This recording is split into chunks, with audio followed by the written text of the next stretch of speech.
Good evening, everybody. My name is Jessica Rockhold. I'm the Executive Director of the Midwest Center for Holocaust Education. And it's my pleasure tonight to welcome you to our program, Dictating Art, the Regimentation of Nazi Culture. For those of us who study the Holocaust, we understand the importance of this topic, but sometimes when we speak to the public, there's a tendency to jump to the end, the understandable interest in the persecution of people, and then ultimately the genocidal end of this story.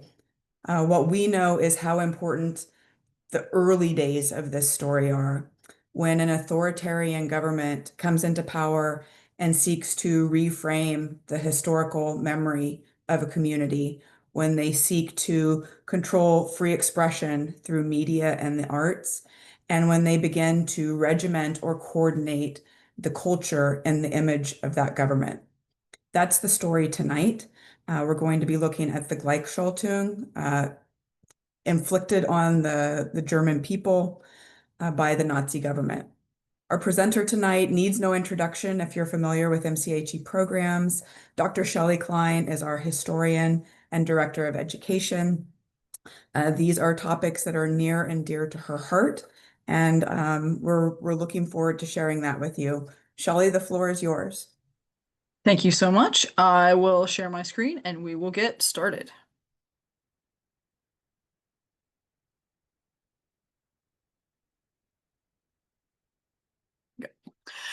As Jessica mentioned, in this Gleichschaltung period, art and culture is one of the many parts of society that the Nazis transformed to fit their vision for the German state. They will use art and culture to transmit their values and to tell us who belongs in this new Germany and who they see as not fitting and able to be excluded. Before we jump into what the Nazi state looked like in this Gleichschaltung period, I think it's really important to understand the democracy that they dismantle. So often we kind of just jump right in with Hitler as chancellor and don't really consider what immediately came before. I think if we're looking at transformations, it's really important to see what they changed, right? So what was Germany right before? I promise not to belabor this too long for those of you who have been with me before. When we've done more extensive things on Weimar, you know it is very easy for me to get bogged down because it is such a fascinating period. But I do think a few ground foundations are really important. So the Weimar Republic is established. It's the Constitution comes later, but a republic will be declared on November 9th, 1918. You may immediately recognize that this is a couple days before the First World War is even over. And that tells you a little bit about the chaos that is Germany in these final days of the war. So a republic is declared technically on the 9th. Two republics are declared. One here by Philip Scheidemann, a social democrat. A few hours later, a socialist, Karl Liebknecht, will also declare a republic. What follows in the next a couple of years, especially the rest of 1918 into 1919, even a little 1920, we have the German Revolution. And in this time, we do see a lot of internal fighting and struggle and division within Germany. And keep in mind, this is a country that in the First World War didn't see fighting on its soil. However, it does see these street battles, especially in Berlin, in the very early days of Weimar. You can see some of those street scenes here. And then we get the Constitution of Weimar established. They meet in Weimar for this national constitution because Berlin is having such a chaotic moment with a lot of this street fighting battles between the Social Democrats, the socialist and communists who have differing visions for what the country should be. In the midst of that, they still are able to establish this constitution. While that's happening, you might ask, where is Hitler? He is back in Munich. He had been there. He moves there from Austria before the war. He goes back to Munich after the war, finds himself kind of without purpose, doesn't have a job. He is one of the many demobilized soldiers without kind of a clear future. He does get a job with the army, who hires him to essentially spy on political groups in the city. And he goes to one and decides that he likes them and is going to join them rather than report on them. He will kind of reformat that Nationalist Party into what we know as the Nazi Party in 1920. He will put forth the 25 points, which is the party platform of the Nazi Party. If you read through these 25 points, I've given you just a selection here. They will accomplish a fair number of these points. And a fair number of them they will accomplish rather quickly. A few things just to note: they're looking for unifying German speakers throughout Europe, so there is an expansionist bent baked in. They're looking to transform citizenship, and they are very clear that they want an authoritarian government. He will have his first failed attempt to come to power on November 9th, 1923, with the failed beer hall putsch. They're in Munich attempting to take over the government of Munich in hopes of marching to Berlin. That does not work. But even at that moment, he had these goals, which was a revolution, both political and social, which we'll talk about, that authoritarian government, removing Jews from Germany, and unifying Germans throughout Europe. So those are his goals. He'll stick firm to them, and we'll see even through the course of tonight how some of those came to be. He does learn at this moment that he's going to come to power legally. And no longer try a violent overthrow, but destroy democracy from the inside. And so that's exactly what he does.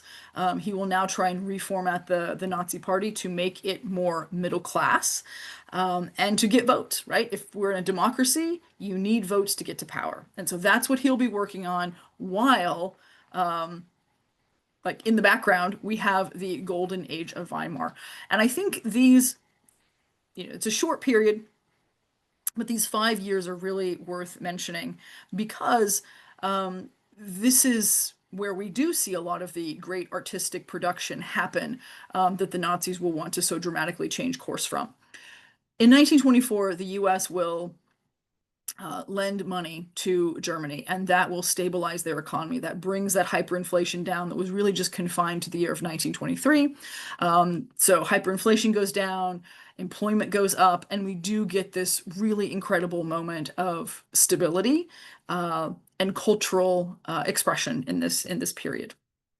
So just a few things, because again, when we think of Weimar, it usually is nothing but an unmitigated disaster, as opposed to seeing it as something of possibility, right? So when the Weimar Constitution is created, it was one of the most liberal democratic constitutions in use in the world. They offer protections for freedom of speech and assembly and lots of things that we have in our Bill of Rights. They will expand welfare and education. Living standards for the working class will rise. They'll put a 8-hour workday right into the Constitution. They put in equal pay into the Constitution. It's an incredible time for women. And I mention this because once we get into the Nazi period, you're going to see a very different path set out for women. And that is abundantly apparent in the art that they produce, and that they're using that art to push their view of womanhood. So I think it's really important to see what was happening for women in the 1920s. They will enter the workforce in record numbers, and they will go to university and undertake a variety of fields: science, law, medicine. They will be involved in politics. You can see this is a class of female lawyers there at the top. And this other photo just of these nice ladies having a tea party in a lake, which again, I think is a nice anecdote to the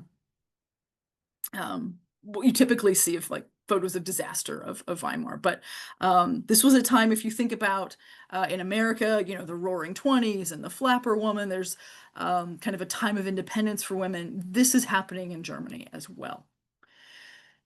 It's a time when Germany comes back to prominence in terms of science and industry. There'll be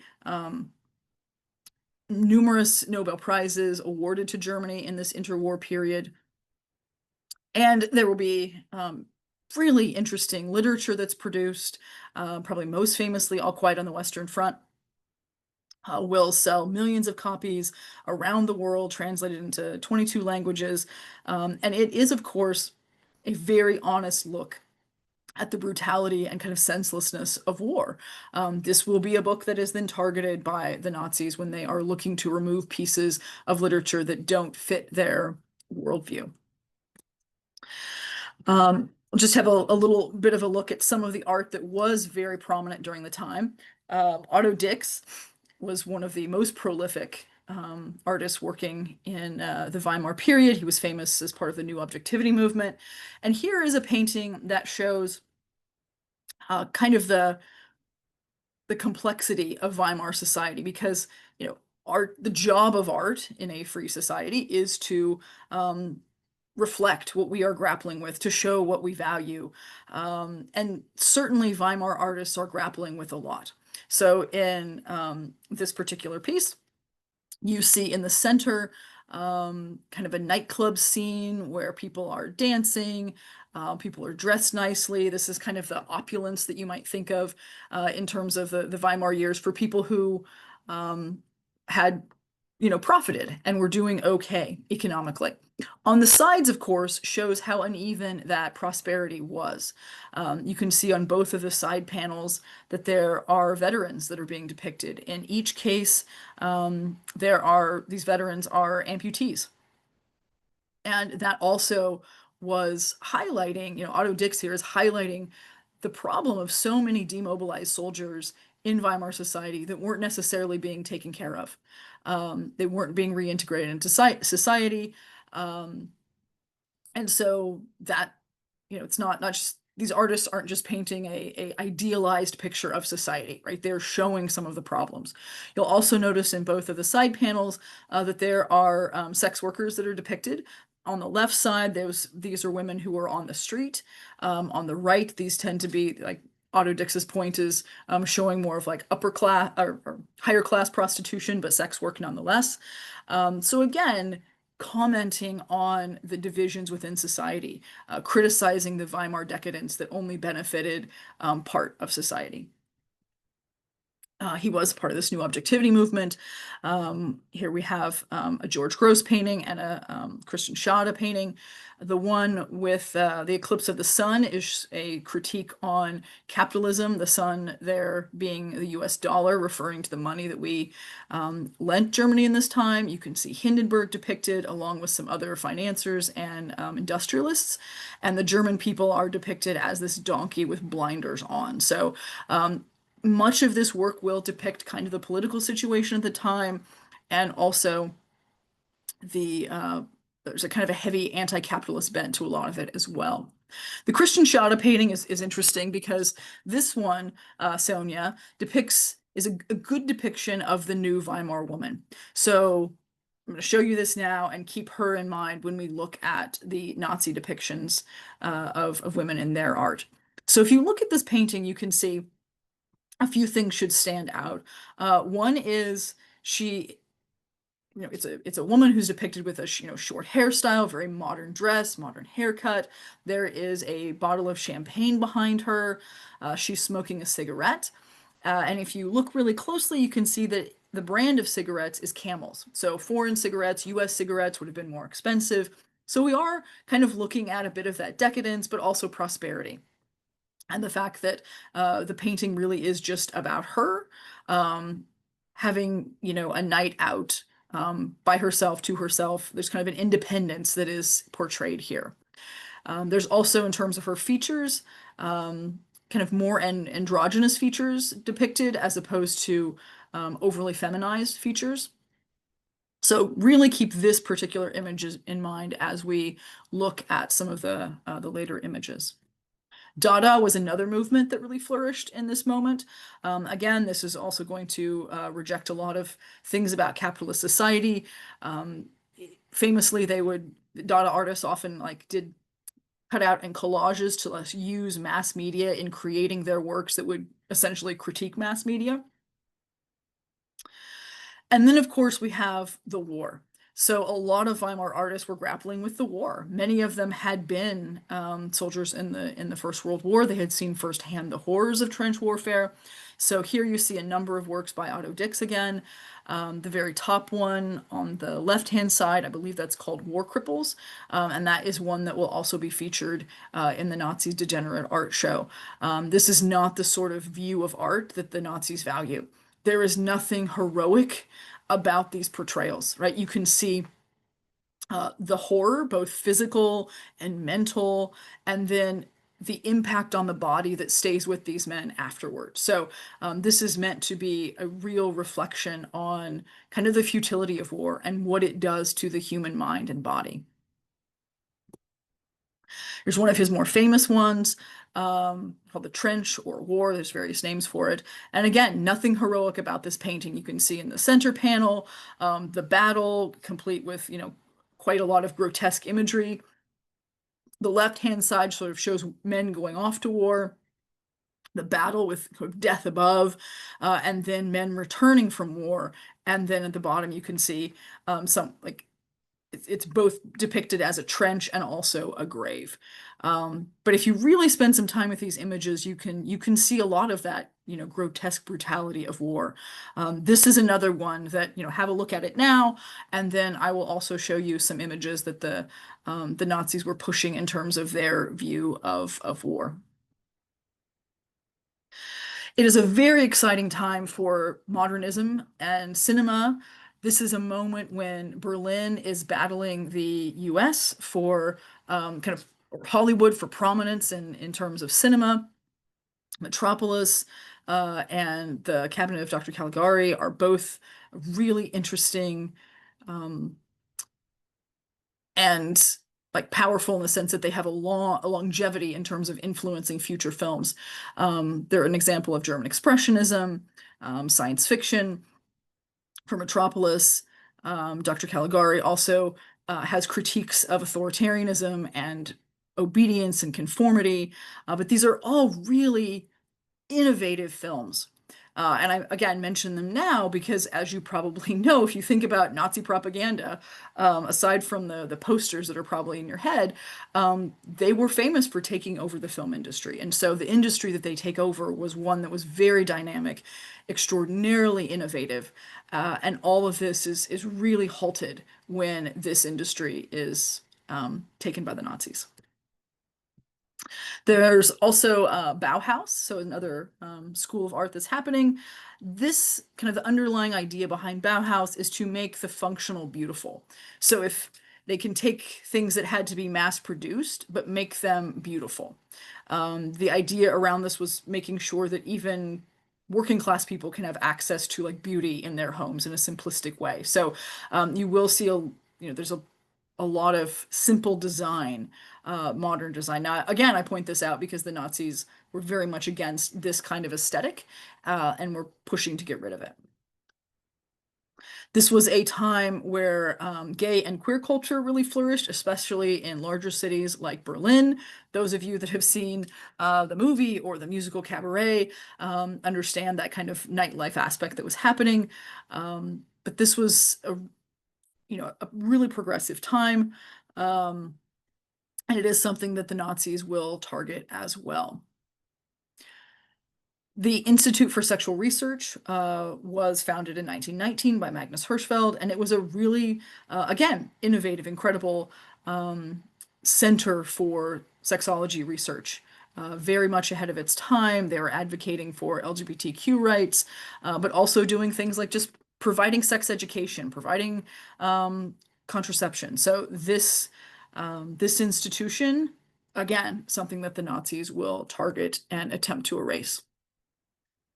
So while Weimar is having that moment, while they are doing these interesting things, Hitler's reorganizing the party, again, making it making it more middle class so that he can gain votes in the Reichstag to eventually come to power through democracy. His moment comes when the Great Depression hits the United States in 1929. We call in our loans that we've lent Germany, and then economic crisis hits Germany in the spring of 1930. If you look at the little chart there, you can see prior to that economic crash, the Nazis did not have a foothold. They were, very, very, few seats in the Reichstag. I think there's 12 seats that they have there in 1928. So very minimal. Economy crashes, and then they, along with the communists, start to gain traction. They will campaign in a very modern way using radio and film, politics being both very personal and a spectacle. I just wanted to show you quickly three of their propaganda posters. They look a little different than you might think. These don't include the kind of really virulent anti-Semitic images that we're kind of used to seeing in terms of Nazi propaganda. These are posters that are promising to put people back to work. Work and bread, work, freedom, and bread. The one on the right there is directed towards women because the Weimar Republic will give women the right to vote before American women have the right to vote. And so if millions of women have the right to vote, the Nazi Party wants to get their vote. So you'll see campaigning directed towards them as well. It's in the November election of 1932 that the Nazis will get 34% of the national vote. They are not a majority. They are the largest minority party in the Reichstag. And because of that, their leader, Hitler, can be appointed chancellor. They also had they had the largest percentage of or the largest minority vote in the previous election in July of 32, and Hindenburg put it off. He did not want to appoint Hitler as chancellor. Once they get 34%, again in November, that can no longer be avoided, and so Hitler will become chancellor January 30th, 1933. He's appointed. He's come to power entirely legally, as was his plan following the failed putsch. So now that he is in power, we'll start to see the system begin to change. That's when we see, as Jessica mentioned, this Gleichschaltung period, where it's all about concentrating power in Hitler's hands. It's about removing the power of the legislature. It's about removing the federal system. So every aspect of society, be it cultural, be it political, all of it is now going to be Nazified. This is his revolution. So when Hitler talks about a revolution in Mein Kampf, he means political in the sense of like, get me into power, but he also means something so much more broad reaching. In February, so not even a month into his chancellorship, we have the Reichstag fire. No one really knows who said it. Was it a lone communist? Was it the Nazis themselves? It doesn't matter. What matters is it was a national emergency that Hitler uses to have Hindenburg use Article 48, this emergency power in the Weimar Constitution, which had been used to successfully hold the country together in the previous years of the Republic. But he gets him to use Article 48, and then he gets Hindenburg to sign the Reichstag fire decree. And this will essentially repeal basic civil rights for every single German citizen, which means there's no more freedom of the press, assembly, there's no restraint on political or police investigations. You can be arrested, you can be sent to jail without any sort of due process or judicial review. This is in effect until 1945, right? So within a month of Hitler being chancellor, we have this removal of basic civil rights and removal of their version of habeas corpus. We will see the end of the free press. And instead of a free press, we'll see a lot of Nazi publications, many of which have been in print since the 20s, but they will then now take more prominence now that there are restrictions on the press otherwise. The Communist Party will be outlawed, and you can see, because the Nazi Party did see the communists as their main political rival. And here you can see a photo of communist offices being raided, and this is a wanted poster of just politicians who were running for the Communist Party. They are now subject to arrest and detention. Judges approve this radical action that is taken. They think that it's necessary to maintain the safety of the German state. So this is a moment where judges do weigh in very early on and give the Hitler government the go-ahead. Dachau will open in March of 33. Note the pacing of this. Dachau is the first SS-run concentration camp. However, there are detention centers that have run by the SA, the brown shirt stormtroopers. Those have been in existence since January. So there have been detention centers that have opened up, but the first camp as we know it opens up in March of 33. So within 2 months of the Reichstag fire, They have arrested over 25,000 people. By the end of 33, that number will be 100,000. Hitler opens the Reichstag on March 21st. So notice that Dachau is open before the government is even convened. And then 2 days later, we have the Enabling Act. This is the moment where the German legislature votes to give up its lawmaking power to Hitler and his cabinet. So now those elected by the people will no longer make the laws or control the budget or approve treaties. All of that will be in Hitler's hands and his closest inner circle. We get the first law, the Gleichschaltung law, which will start to remove the federal system in Germany. So, like we have a federal system and states have various powers and responsibilities, so too did they. And this first law is the beginning of the end of that federal system. They will start purging the government. And so now it's they call it Aryanization, but it means that they can remove not only people who are Jewish, but they can remove anyone from civil service whose previous political activities are not to the Nazi Party's liking. So if their previous political activity gives the Nazis reason to doubt their loyalty, they will be removed from their position. They do this to the legal profession. So again, it removes Jewish lawyers, but it also removes social democrats who are lawyers, anyone who doesn't kind of fit that loyalty test. They create new courts for these new crimes. They Aryanize the medical profession. They Aryanize the school system. They will start dictating curriculum, which of course is going to absolutely be in line with Nazi values. So you'll get, math problems that are also teaching race theory. They will coordinate youth groups until the only youth group left are those that are run by the Nazi Party, the Hitler Youth, the BDM for girls. They will crush labor unions. Labor unions were successful in stopping a failed authoritarian coup back in 1920. And so one of the very first things they do in their first year in power is get rid of labor unions and kind of set up their own version of it, but ones that are entirely loyal to the government and also more working towards industrialist ends rather than that of the workers. They will coordinate churches. So you will see the German Christian movement be prominent in many churches. And you can see a few examples here of that kind of, the swastika being put there on the altar as well. We'll come back to this book burning, but in April and May, we see book burnings, especially in Munich and Berlin. This is a public way that they are showing kind of books and ideas that are considered un-German or subversive to the German state. They will be removed, and they're very public. They're meant to be public expressions. We'll come back to those. In September, so a few months later, we get the Reichsministry of Culture that is created. So that is under the propaganda department, and we'll go through the various chambers of this ministry and how it impacts different types of art and culture. In October, they Aryanize journalism, and you'll see this editor law.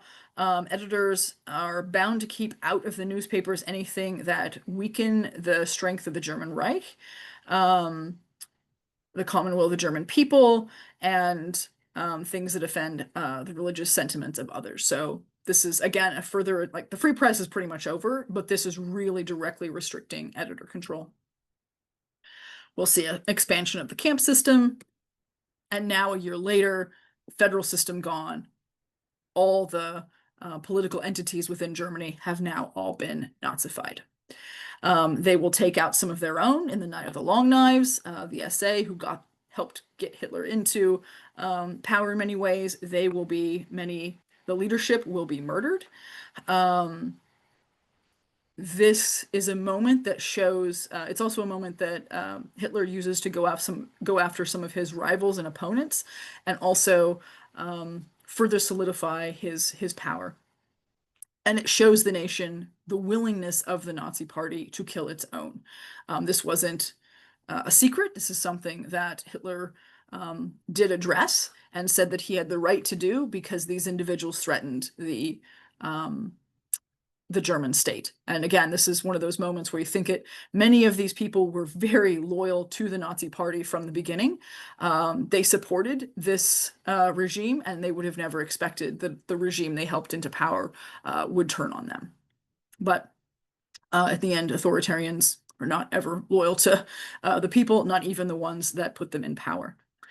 The army will come on board with Hitler, and then we have Hindenburg dying in August of 34, which now allows Hitler to combine those offices, president and chancellor, and declares himself Führer. So now we really do have the full authoritarian state. The military and civil servants are now swearing allegiance directly to Hitler. So that's how we get to this part. And now we'll see how they use art to further some of these goals. This is a political cartoon of sorts showing Hitler as the sculptor of the nation, showing how he is going to reform Germany into something stronger and better. As I mentioned, they create this Ministry of Culture, and the subdivisions will deal with various mediums. So the Chamber of Film, like I said, I mentioned that one was very, what an incredible film industry they had. Now, as with all of these chambers, if you want to continue working as an artist, as a filmmaker, as a painter, whichever division of artist you are, if you want to continue your work, your membership in this association is mandatory. If you do not become a member, you cannot practice. So when it comes to like the film industry, they will regulate everyone from the writers and directors to who can be on a set. They will also regulate the film industry, right, in terms of what is the price of tickets, where are films going, which films can be exported. So there's really an entire takeover by the government in the film industry. Hitler and Goebbels were both especially interested in film. There are some of these, neither one is particularly interested in literature, but film was one that they both were very interested in, and both of them would at times take the time to read particular scripts. You can see from these posters here, this is kind of a selection of the types of films that they were looking at producing. Hans Westmar is a retelling of the Horst Wessel story, which was a young SA man who was killed by communists and they turn into a martyr. Victory in the West is about the victories that this comes out, I think, in 1940. So it's victories that they've had in the war so far. The bottom one is about a comedy about economic swindlers, essentially, is how they describe it. And then the very bottom one on the right, that is about a talented musician, a woman who gives up her career to help her husband. So again, you can see these themes that they're pushing, the martyrdom of Nazi heroes and how you should sacrifice for the country, military aims, roles for women, and of course, economic dangers of Jews. They will do newsreels and documentaries in addition to feature films. Triumph of the Will is probably one of the most famous ones.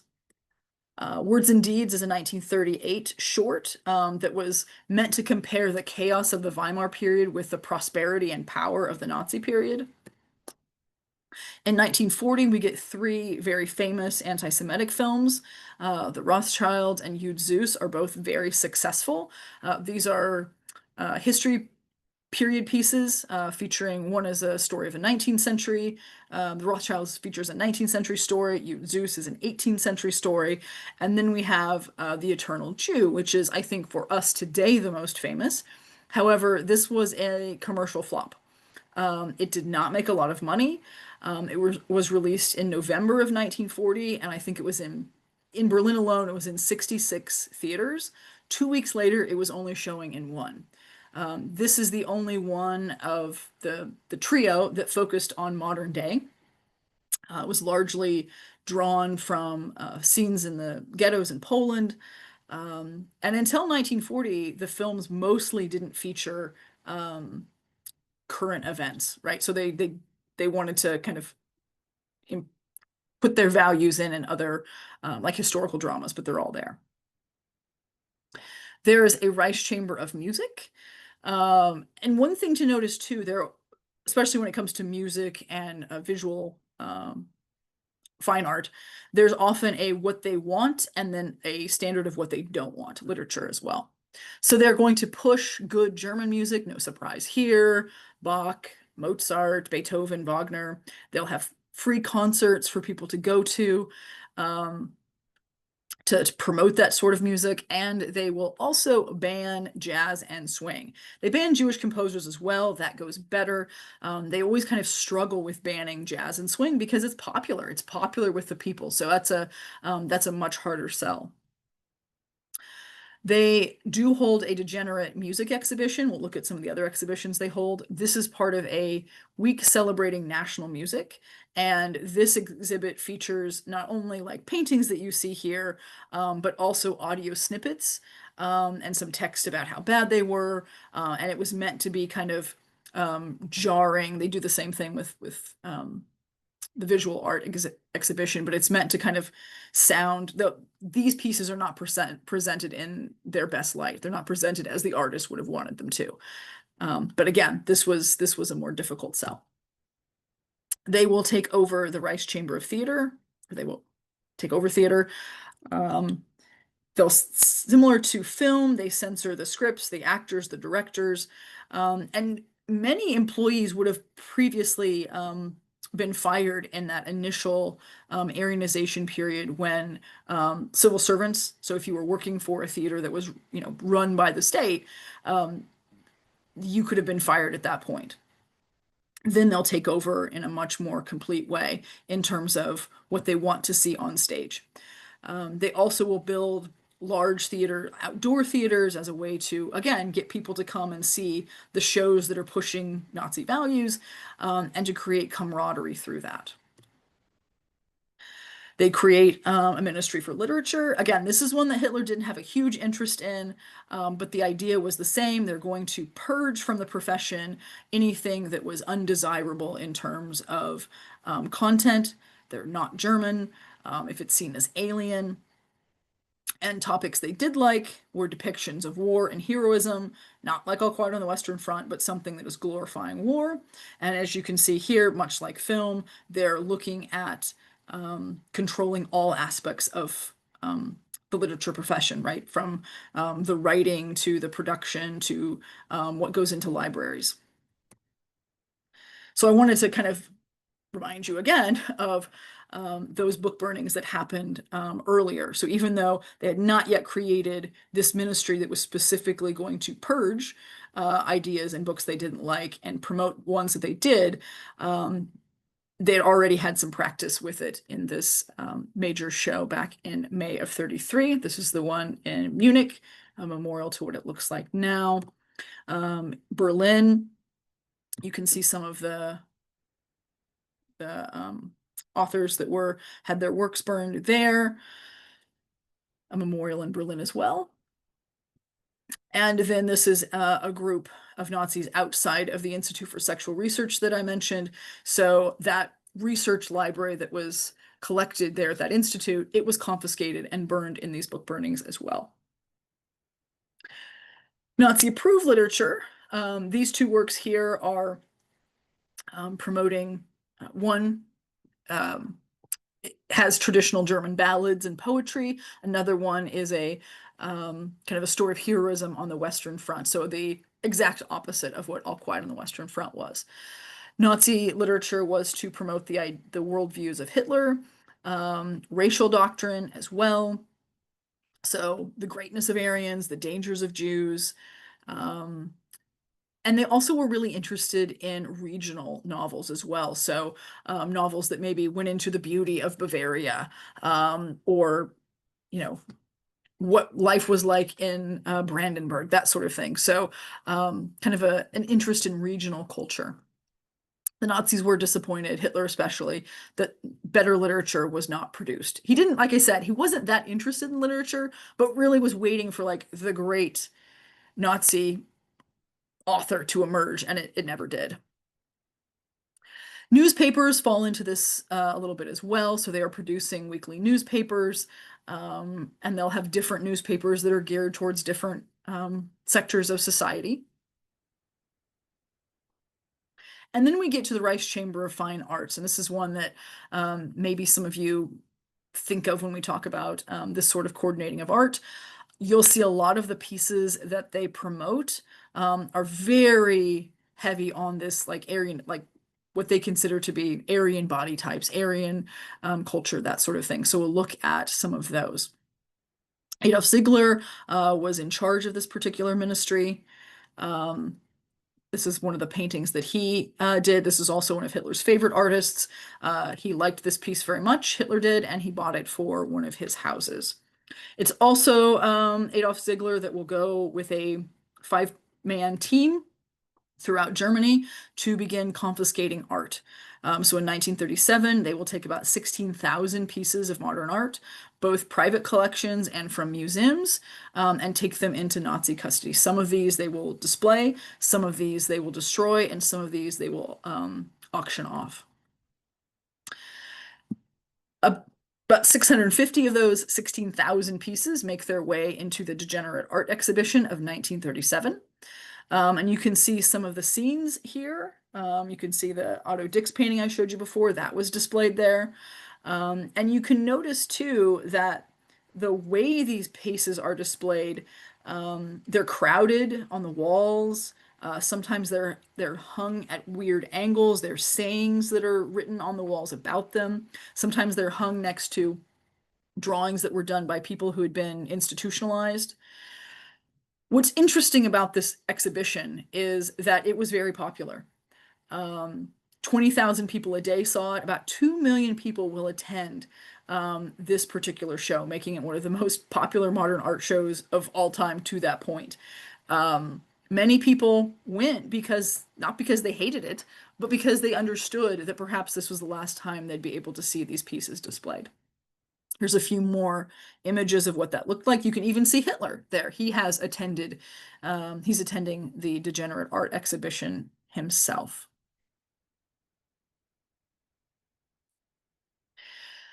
A year after they do all this confiscating, they make it legal. So in 1938, they legalize those confiscations, both from private and public collections. In 39, they will have a bonfire at one of the Berlin police departments where they destroy some 5,000 works of art. Some of those had been included in the Degenerate Art Exhibition.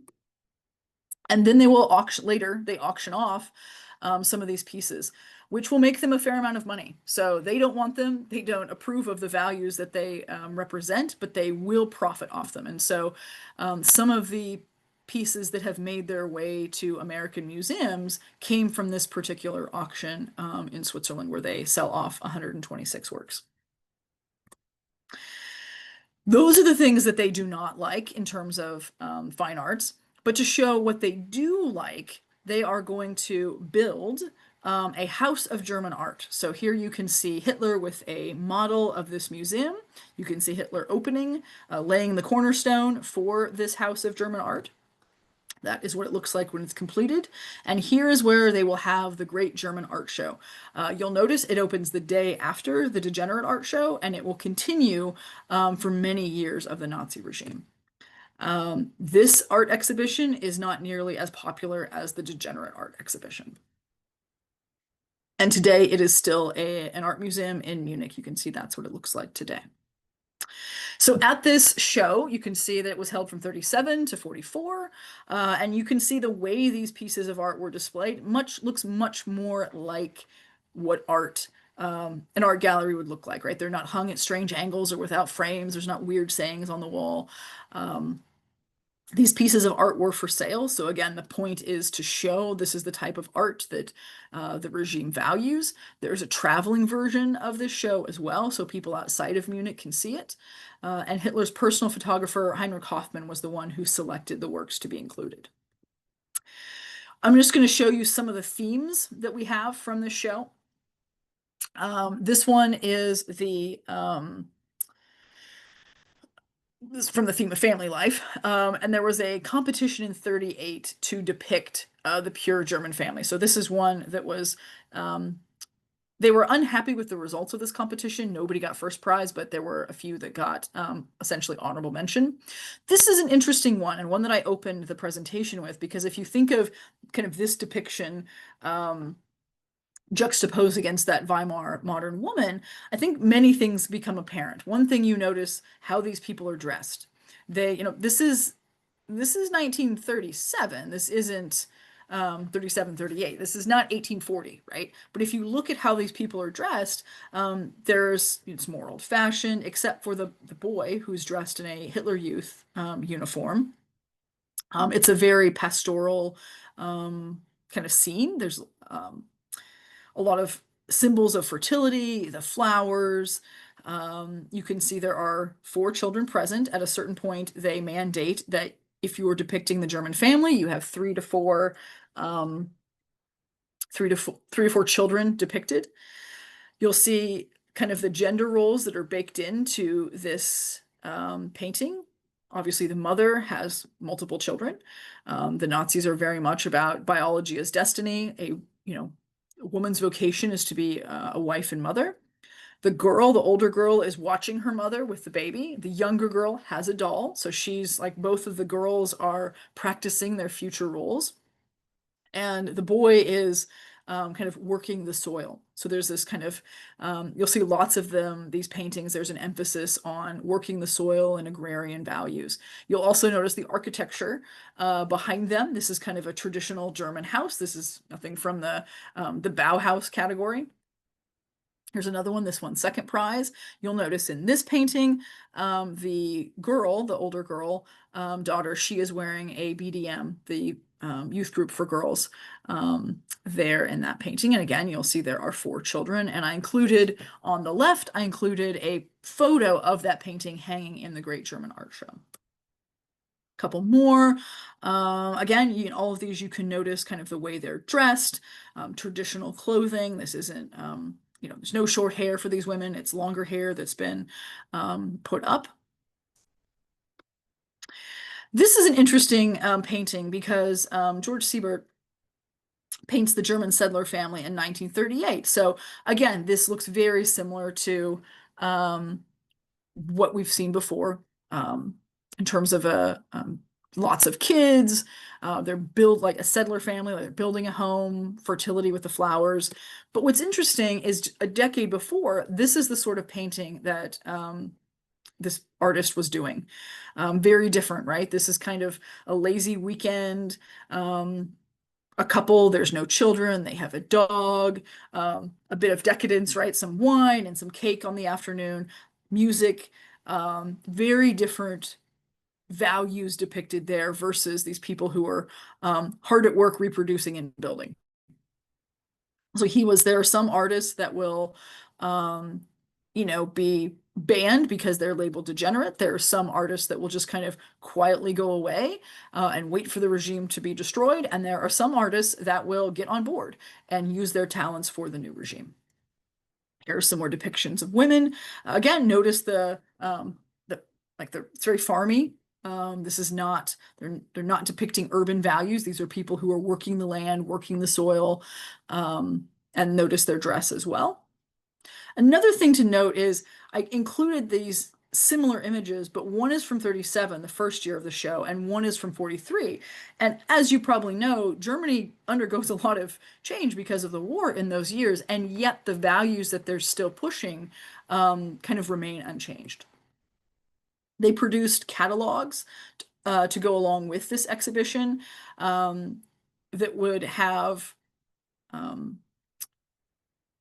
paintings from the Degenerate exhibition along with the ones from the Great German Art exhibition. So you could have a look at what, really a side-by-side comparison, what they did value, what Germany should be versus what it had been before. Just another one there in terms of views of women. The ideal female body. Note that connection kind of with like Grecian classical beauty. This is another common way that women were depicted. A couple more there just to show you we have both sculpture, painting, more sculpture as well from the later years. How coupledom is portrayed. Note the one from, Harvest Season and Young Love, 1941. Germany deep in war at this point, and yet still kind of depicting women and men working the land together. If we look at how men are depicted, again, this is very ideas of classical beauty. Notice the names of these pieces. Revenge, readiness, mission, right? That's all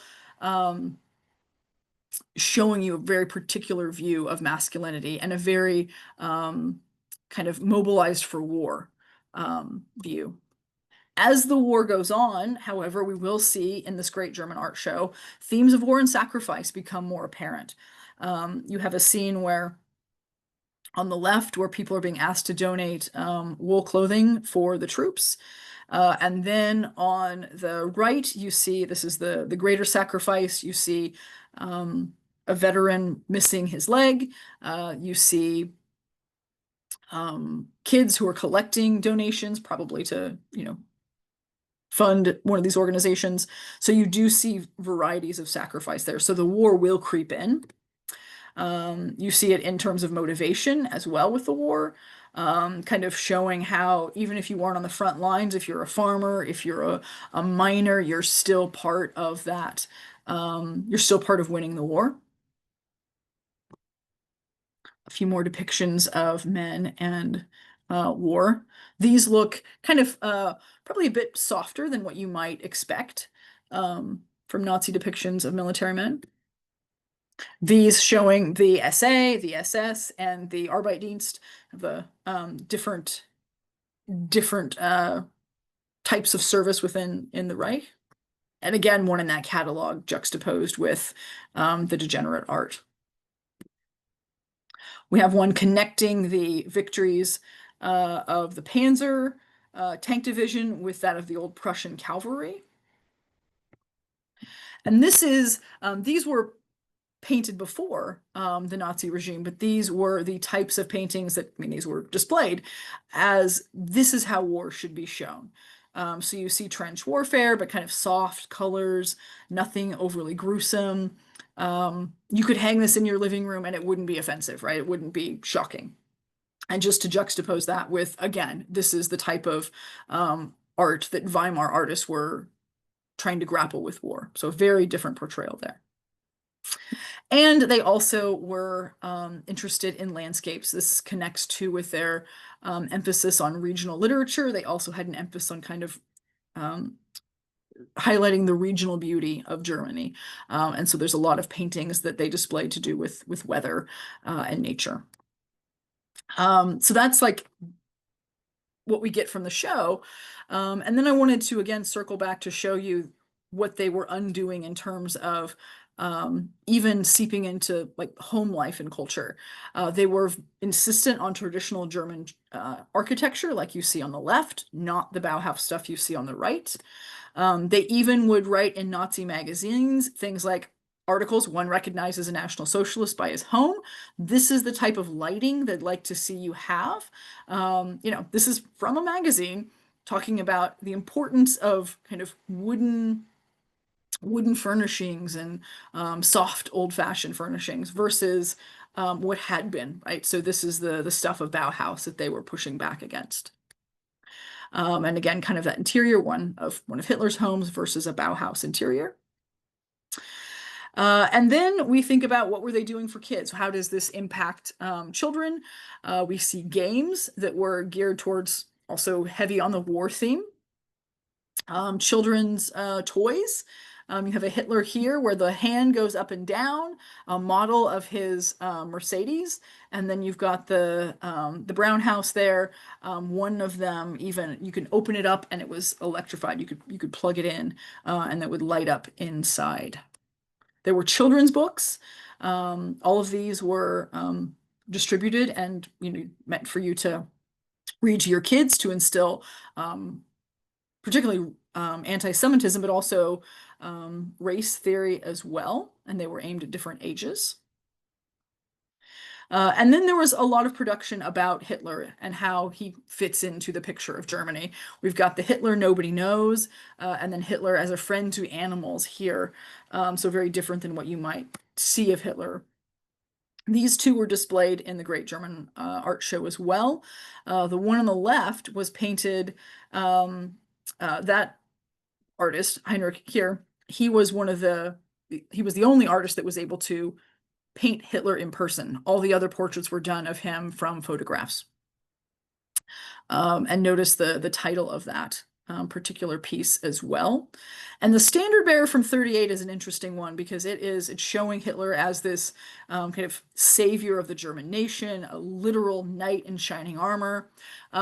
This is how you might usually see this particular painting. That mark under his eye is a bayonet gouge made by a US soldier. That in the end, at the end of the war, many of these paintings were found. Many of them are still actually in the custody of the US government because they didn't want them to be displayed in Germany after the war. Some have been returned. This particular painting, the standard bearer, is in storage in Washington, D.C. And then we have Hitler portrayed as the man of the people. Both on the left, you have in the beginning was the word. Usually that is a biblical quote, but here it refers to Hitler. So him speaking in a beer hall in the early days of the Nazi Party, and then him leading the troops in 1942. Same idea, different setting. There is some anti-Semitism included in the show. You can see a couple of those pieces as well, all their precious belongings, showing that, again, that this Jewish population would have been kind of taking advantage of the non-Jewish population. Art and nature lover there on the right. This would have read at the time as a very, the client there who's looking at the painting but not looking at the painting, he's looking at the model behind the screen. That would have read to a contemporary audience as a depiction of a Jewish person. So this is the sort of images they had at the ready, and so they would have absolutely understood that to be a commentary on a lascivious Jewish man. They will put up the Eternal Jewish Exhibition, highlighting some of these dangers in a more complete way as well. And then, of course, we have that film that comes a few years later in 1940 that pulls from a lot of its content, will pull from this exhibit as well. And lastly, to give you a personal example here, this is a particular artist who was in the New Objectivity movement. Her works were banned as degenerate. She did suffer a mental breakdown. She was diagnosed with schizophrenia. She was institutionalized. She refused to be sterilized. Schizophrenia was something that the Nazis had legalized, that you could be sterilized against your will for. She would not consent, and so they did not release her from her institutional hospital. She was sterilized, and 2 years, and then a couple years later, she was gassed as a part of the T4 euthanasia program, where many people who had been deemed not fitting into the kind of image of Germany and fitting the racial standards of Germany were killed that way. When we think about what happens in this period, the early days, and even once Gleichschaltung is completed, in terms of those institutions, then we see the role that many of them play, and certainly art plays, in continuing this coordination. Because at the end of the day, a totalitarian, authoritarian state does not care about individuals. They only care about individuals in terms of how they can be used to further the goals of the state. If they cannot be used in that way, this particular state did deem them for removal, those individuals for removal. But otherwise, sort of the point of individuals is to use them for the state's means. And in this particular state, we see the eventual outcome is the murder of people in that T4 euthanasia program, individuals that were not valued by the Nazi state. We see the state go on to engage in total war and in genocide. And eventually, all of this will lead to the destruction of the German state as they knew it, and the deaths of over 36 million civilians. And I can stop my share and take any questions that you might have. Thank you so much, Shelly, for that really interesting talk. I'm Dr. Melissa Karp. I am the content specialist at MCHE, and I'm going to be kind of moderating our questions to Shelly. Um, Really fascinating to see this kind of two-pronged approach that first they had to kind of discredit a whole set of artistic movements before kind of rebranding. Um, can you say a little bit more about these degenerate art and music exhibits? It seems kind of counterintuitive that they would display this for people to visit. What was kind of the logic there? Yeah, and I think that's one of the things where it they missed how popular some of these artists and musicians were with people. One of the things the Nazi regime does so well is put on a spectacle, right? It's one of the things that we are most we they remain famous for that. And their thinking is we want to show what we're for, but also what we're against to use that sort of spectacle. And I think they assumed that this would be a way to gather people together and they would kind of hate watch these exhibits. But instead, it became something where people really were. I'm sure there were people who went there absolutely hating it, right? But the numbers, especially when you compare those numbers with those that went to the art they were trying to promote, um, suggests that there were a lot of people who were going because they understood that they might never see these pieces again. And in some cases, that really was the case. It does seem counterintuitive to highlight things that you want to get rid of, but I think it was almost a propaganda misstep that they make. Hmm, very interesting. And was there any kind of like incentive or penalty to kind of bring people into these later exhibits after they didn't attract that audience in the same way? The Great German art exhibits, they didn't attract the same numbers. They were still free art shows that people could go to. So it still Mhm. was, especially in wartime, a diversion that you would go to. I think that and people do attend them. It is interesting to see the number of pieces that are purchased by Hitler or members of the Nazi Party. So it does seem like, in terms of consumption, the people who are really buying them are not so much the average person who loves the art that they're seeing. So I think there's kind of it's interesting to see people might be willing to attend them, but they're not so into it that they're investing in buying the art themselves. Right. And I think when we talk about Nazi propaganda, we're often used to seeing the posters and thinking about this kind of mass appeal. But it seems here like they really, for all these different industries, took over the kind of like institutions that were making art and film. So was that, I guess, a very intentional approach to do both? Was there a sense that we have to get the people in this different echelon on board? I mean, I think that's, we usually just think of propaganda as being one thing. And Mm. like, the Department of Propaganda Enlightenment, you just think of that one department rather than all the different subdivisions that went with it.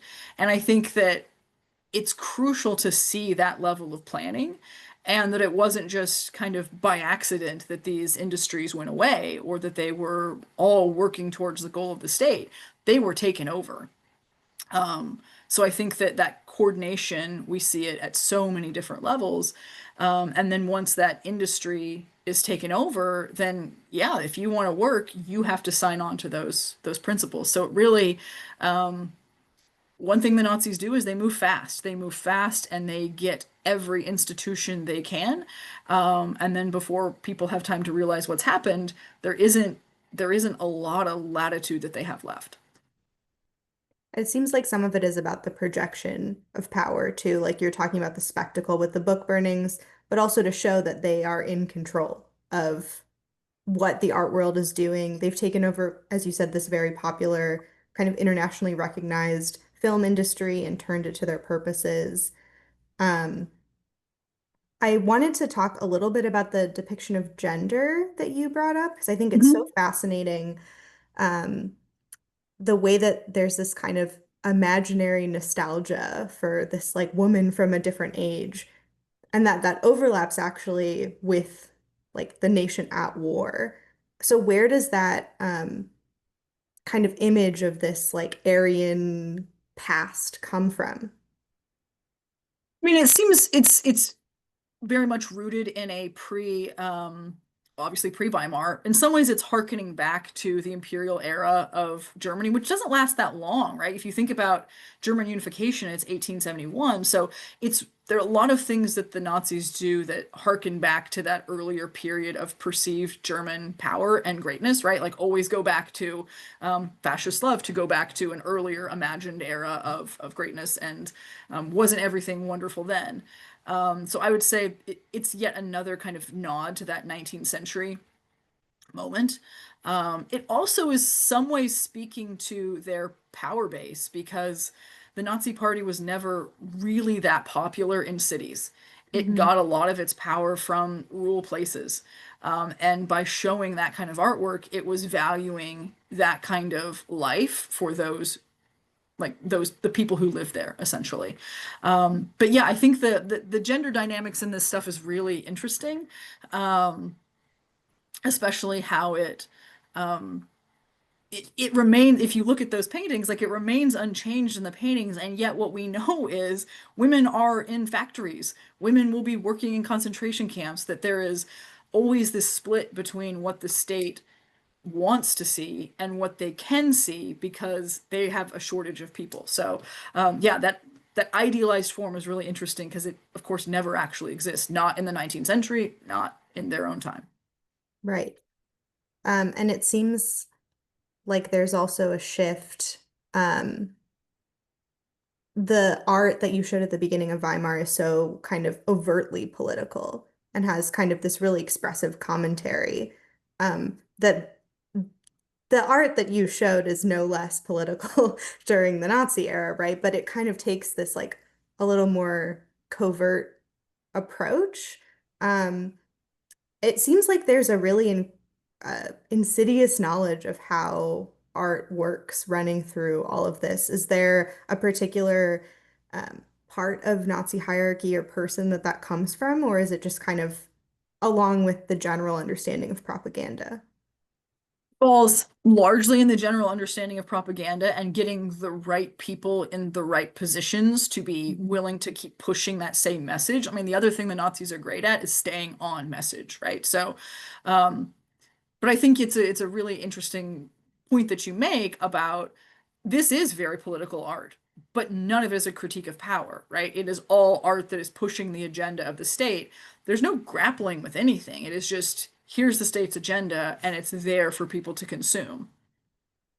Yeah, I think we maybe romantically think of art as this place where you spontaneously express questions or emotions.